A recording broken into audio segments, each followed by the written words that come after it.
Good morning, everybody. Pastor Stitch, Narrow Path Christian Church, BC, Bay City, Michigan. Also the North Central Chaplain for Broken Chains, JC. Today is February 2nd, 2024. We will be looking at Proverbs chapter 2. We'll be looking at the very first part of that. Before we read that, though, I thought I'd share something with you. As I was reading this morning and spending time with the Lord, He was talking to me about a couple of different things, but one of them had to do with faith. And it's interesting because faith is one of those words we use all the time. We'll even speak the words that Hebrews chapter 11 says. Now, faith is the reality of what we hope for, the proof of what is not seen. But yet, if you're anything like me, you have this real concept of what faith is, but you really don't.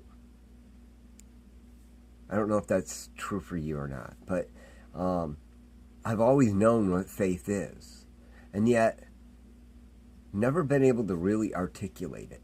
I mean, I could read what James has to say about faith, Paul has to say about faith, Peter has to say about faith. I can read what the writer of Hebrews has to say about faith. You know, he says in Hebrews 11 that it's by faith that we understand that the universe was created by God's command. Right? And so we have all this concept of what is faith. But we really still struggle with it. Jesus said we only need faith the size of a mustard seed to move a mountain. And we assume that's a measure of faith. And this morning I realized something. It's a movement of faith.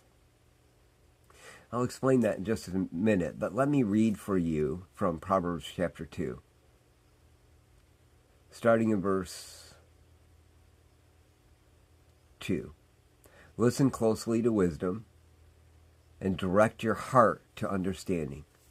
Furthermore, if you call out to insight and lift your voice to understanding, if you seek it like silver and search for it like hidden treasure, then you will understand the fear of the Lord and discover the knowledge of God.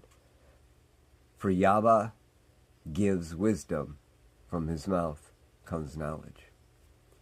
Like faith, Solomon is sharing that the way you have wisdom and knowledge is by doing something. As I read that this morning, faith came alive to me in a new way. You only have faith when you act. Otherwise, all you have is hope. Faith is hope acted on. That's why Jesus said, faith the size of a mustard seed will move a mountain. As soon as you take what you hope for and you act on it,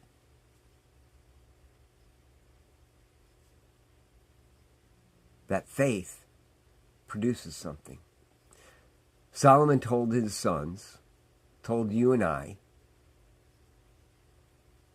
that wisdom is important. But we hope that we can have it. We hope that we can understand it. We hope that we can use it. Until we actually take the action to go grab hold of it, we don't have it. We can't use it. And we can't share it. Solomon says, listen closely to wisdom and direct your heart to understanding. It's your job to listen closely and direct your heart, not God's. It's not the Holy Spirit's job to direct your heart. It's yours. Not only that, but you got to cry out to insight. Lift your voice to understanding. You've got to actually ask for it. You've got to chase it. You've got to look for it. Search for it like hidden treasure, Solomon says. When we read in Hebrews chapter 11, faith is the reality of what is hoped for the proof of what is not seen. It's the hope moved towards. You can't believe